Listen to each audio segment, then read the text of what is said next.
ഒരാഴ്ചയ്ക്ക് മുൻപ് ബാംഗ്ലൂരിനെ ആകെ നടുക്കിയ ഒരു സംഭവമുണ്ടായി. 2 ദിവസമായി പൂട്ടിക്കിടന്നിരുന്ന ഒരു വീടിനുള്ളിൽ നിന്നും വല്ലാത്ത ദുർഗന്ധം വരുന്നത് അയൽവാസികൾ ശ്രദ്ധിച്ചു. ഇതിനെക്കുറിച്ച് വീടുടമസ്ഥനോട് പരാതിപ്പെടുകയും അത് എന്താണെന്ന് ചെന്ന് നോക്കാൻ ആവശ്യപ്പെട്ടു. ഒരുപക്ഷെ ഭക്ഷണം എന്തെങ്കിലും ചീഞ്ഞഴുകിയ ദുർഗന്ധമായിരിക്കുമെന്നായിരുന്നു അദ്ദേഹം ആദ്യം കരുതിയത്. നോക്കാനായി ആ വീടിനുള്ളിലേക്ക് കയറി. പക്ഷേ അദ്ദേഹത്തിന്റെ ജീവിതത്തിൽ ഒരിക്കലും മറക്കാനാകാത്ത സംഭവമായിരുന്നു അവിടെ കണ്ടത്.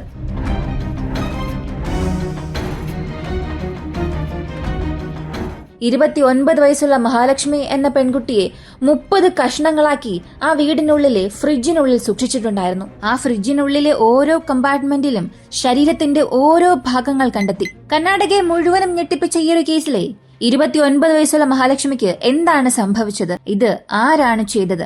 പോലീസ് കൊലപാതകയെ കണ്ടെത്തിയോ? അവൻ എന്തിനാണ് ഇങ്ങനെ ചെയ്തത്? ഇവയെല്ലാം ഈ വീഡിയോയിലൂടെ നമുക്ക് വിശദമായി അറിയാം.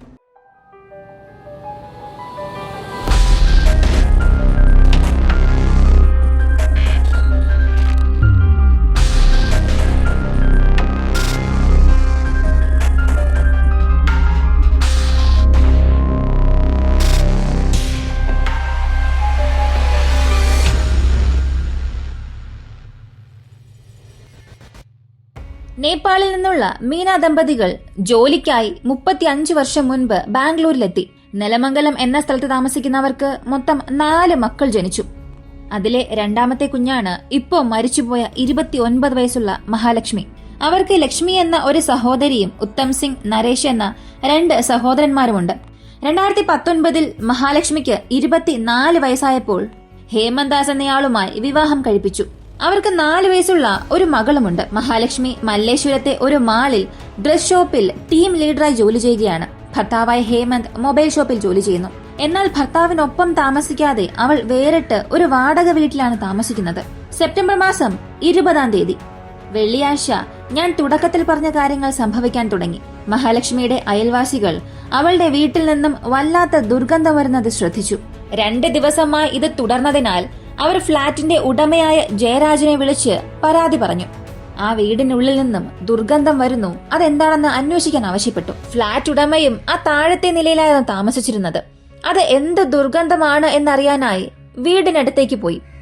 വീട് പുറത്തൂടെ പൂട്ടിയിരിക്കുകയായിരുന്നു. തുടക്കത്തിൽ ഭക്ഷണം ചീഞ്ഞഴുകിയ ദുർഗന്ധമായിരിക്കും എന്നായിരുന്നു എല്ലാവരും കരുതിയത്. എങ്കിലും ആ വീട്ടുടമസ്ഥൻ ഇപ്പോൾ ചെയ്തത് മഹാലക്ഷ്മിയുടെ മാതാപിതാക്കളെ വിളിച്ച്, നിങ്ങളുടെ മകൾ താമസിച്ചിരുന്ന വീടിനുള്ളിൽ നിന്നും വല്ലാത്ത ദുർഗന്ധം വരുന്നുണ്ട്, ഉടൻ തന്നെ വരാൻ ആവശ്യപ്പെട്ടു. മഹാലക്ഷ്മിയുടെ അമ്മ മീനയും സഹോദരി ലക്ഷ്മിയും ആ വീട്ടിലെത്തി. എന്നാൽ താക്കോൽ അവരുടെ കൈവശം ഇല്ലാത്തതുകൊണ്ട് വീട്ടുടമയായ ജയരാജിന്റെ കയ്യിൽ നിന്നും സ്പെയർ കീ വാങ്ങുകയും വളരെ ഭയത്തോടുകൂടി ആ വീട് തുറന്ന് അകത്തേക്ക് കയറി. അവർ അകത്തേക്ക് കയറിയപ്പോൾ അസഹനീയമായ ദുർഗന്ധം വരാൻ തുടങ്ങി. കൂടാതെ ആ വീടിനുള്ളിൽ കയറിയപ്പോൾ വീടിനുള്ളിൽ മഹാലക്ഷ്മിയുടെ വസ്ത്രങ്ങളും വീടിനുള്ളിലുണ്ടായിരുന്ന മറ്റെല്ലാ വസ്തുക്കളും ചിതറിക്കിടക്കുകയായിരുന്നു. കൂടാതെ വീടിനുള്ളിലെ പല സ്ഥലങ്ങളിലും രക്തക്കറകളും കണ്ടു. ഇപ്പോ അവരുടെ ഭയം അധികമാകാൻ തുടങ്ങി. ഈ സാഹചര്യത്തിൽ ഫ്രിഡ്ജിൽ നിന്നാണ് ദുർഗന്ധം വരുന്നതെന്ന് അവർ കണ്ടെത്തി. ആ അടച്ചിരുന്ന ഫ്രിഡ്ജിൽ നിന്നും താഴേക്ക് എന്തോ ഇറ്റിറ്റ് വീഴുന്നുണ്ടായിരുന്നു. ആ ഫ്രിഡ്ജിന് താഴെയായി രക്തവും ശരീരത്തിൽ നിന്നുള്ള ദ്രാവകവും തളം കെട്ടി കിടക്കുന്നുണ്ടായിരുന്നു. അതിൽ പുഴുക്കളുള്ളതും അവർ ശ്രദ്ധിച്ചു. ഇത് കണ്ടയുടനെ അവരുടെ ഫോൺ എടുത്ത് അവിടമെല്ലാം റെക്കോർഡ് ചെയ്യാൻ തുടങ്ങി.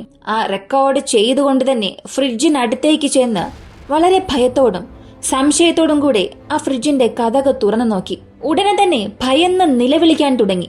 നിലവിളിച്ചുകൊണ്ട് പുറത്തേക്ക് ഓടാൻ തുടങ്ങി. അവർ ഇങ്ങനെ ചെയ്യുന്നതെല്ലാം ആ വീഡിയോയിൽ റെക്കോർഡായിട്ടുണ്ടായിരുന്നു. ആ ഒരു വീഡിയോ നമ്മുടെ ടെലഗ്രാം, വാട്സ്ആപ്പ് ചാനലിൽ ഇട്ടിട്ടുണ്ട്. നിങ്ങൾക്കത് പരിശോധിക്കാം. ആ ഒരു വീഡിയോയിൽ ഫ്രിഡ്ജ് മുഴുവനും ശരീരഭാഗങ്ങൾ വെട്ടിവെച്ചിരിക്കുന്നത് കാണാൻ സാധിക്കും. ടെലഗ്രാം, വാട്സ്ആപ്പ് ചാനൽ ലിങ്ക് ഡിസ്ക്രിപ്ഷനിലും പിൻഡ് കമന്റിലും കൊടുത്തിട്ടുണ്ട്.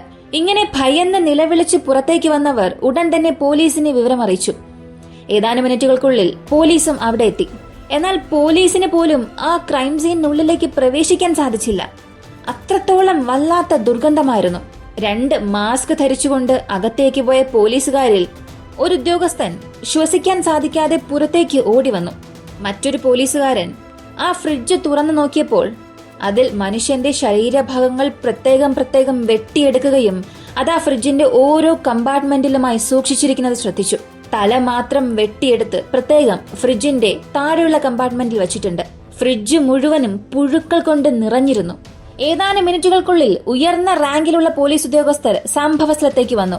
Dog squad, finger print experts എല്ലാവരും ക്രൈം സീൻ പരിശോധിക്കാനായി FSL നിന്നും, അതായത് ഫോറൻസിക് സയൻസ് ലാബിൽ നിന്നും വന്നു. ഇതിലൂടെ മരിച്ചുപോയത് 29 വയസ്സുള്ള മഹാലക്ഷ്മിയാണെന്ന് സ്ഥിരീകരിച്ചു. കൂടാതെ ശരീരഭാഗങ്ങൾ പോസ്റ്റ്മോർട്ടം ചെയ്യാൻ അയച്ചു. 9 സ്വകാര്യ ടീമുകൾ രൂപീകരിച്ച് അന്വേഷണം ആരംഭിച്ചു. ആദ്യഘട്ട അന്വേഷണത്തിൽ തന്നെ മഹാലക്ഷ്മി ക്രൂരമായി കൊല്ലപ്പെട്ടിട്ടുണ്ട്. ഇത് സംഭവിച്ച് ഏകദേശം 15 ദിവസമായിട്ടുണ്ടാകും. കാരണം ഫ്രിഡ്ജ് മുഴുവനും പുഴുക്കൾ കൊണ്ട് നിറഞ്ഞിരുന്നു. ഫ്രിഡ്ജിന്റെ മുകളിലെ കമ്പാർട്ട്മെന്റിൽ കൈകളും കാലുകളും, മധ്യഭാഗത്തിൽ ശരീരത്തിന്റെ മറ്റു ഭാഗങ്ങളും, താഴെയുള്ള കമ്പാർട്ട്മെന്റിൽ തല മാത്രം പ്രത്യേകം വെച്ചിട്ടുണ്ടായിരുന്നു. കൊന്നതിനു ശേഷമാണ് ശരീരഭാഗങ്ങളെല്ലാം വെട്ടി മാറ്റിയിട്ടുള്ളത്. വെട്ടാനായി വളരെ മൂർച്ചയുള്ള ഒരു വസ്തു ഉപയോഗിച്ചുവെന്നും കണ്ടെത്തി. കൂടാതെ അവളുടെ ശരീരഭാഗങ്ങൾ വെട്ടിവച്ചിരുന്ന ആ ഫ്രിഡ്ജിനടുത്തായി തന്നെ ഒരു സ്യൂട്ട് കേസും ഉണ്ടായിരുന്നു. ഇപ്പൊ പോലീസ് സംശയിച്ചത് സംഭവം ഈ വീട്ടിൽ വെച്ച് നടക്കുകയും ശരീരഭാഗങ്ങളെല്ലാം വെട്ടി കഷ്ണങ്ങളാക്കി ഓരോന്നായി ആ സ്വീറ്റ് കേസിൽ എടുത്തുകൊണ്ടുപോകാൻ പദ്ധതിയിട്ടിട്ടുണ്ടാകുമോ, അല്ലെങ്കിൽ മറ്റെവിടെയെങ്കിലും വെച്ച് കൊലപാതകം ചെയ്യുകയും ആ ശരീരഭാഗങ്ങൾ കൊണ്ടുവരാൻ ഈ സ്വീറ്റ് കേസ് ഉപയോഗിച്ചിട്ടുണ്ടാകുമോ എന്നൊരു സംശയം വന്നു.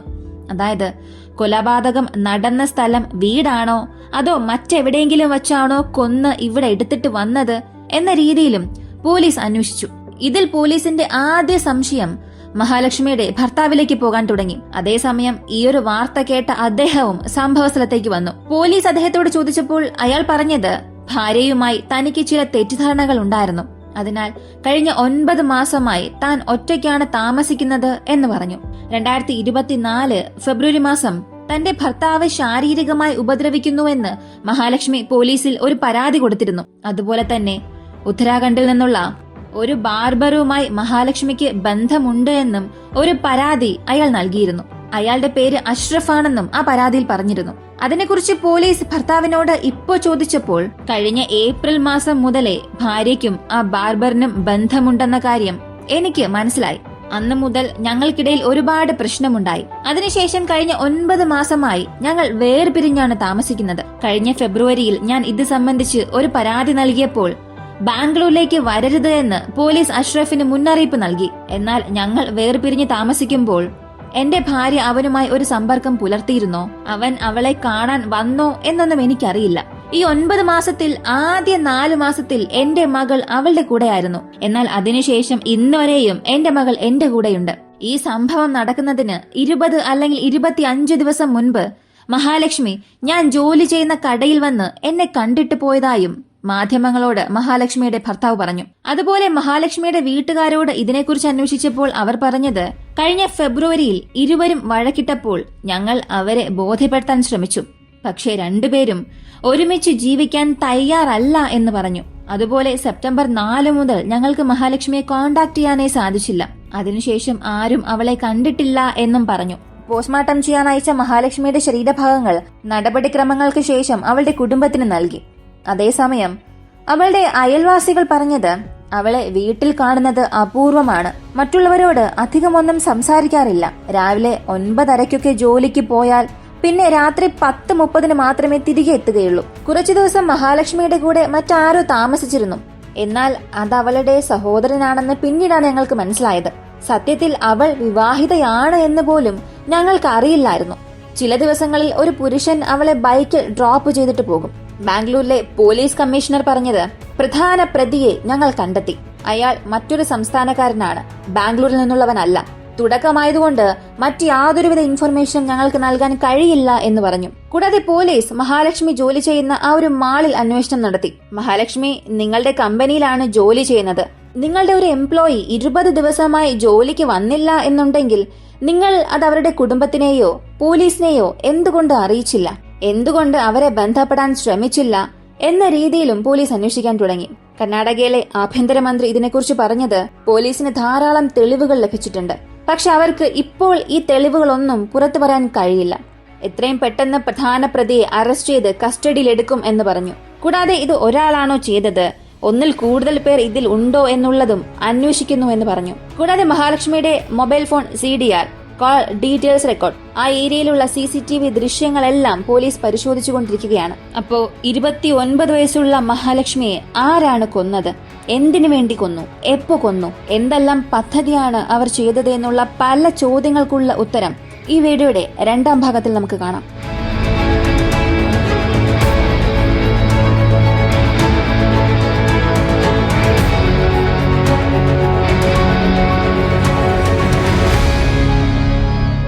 ഈ വീഡിയോയെക്കുറിച്ചുള്ള നിങ്ങളുടെ അഭിപ്രായം കമന്റിൽ പറയുക. വീഡിയോ ഇഷ്ടമായ ലൈക്ക് ചെയ്യുക, ഷെയർ ചെയ്യുക.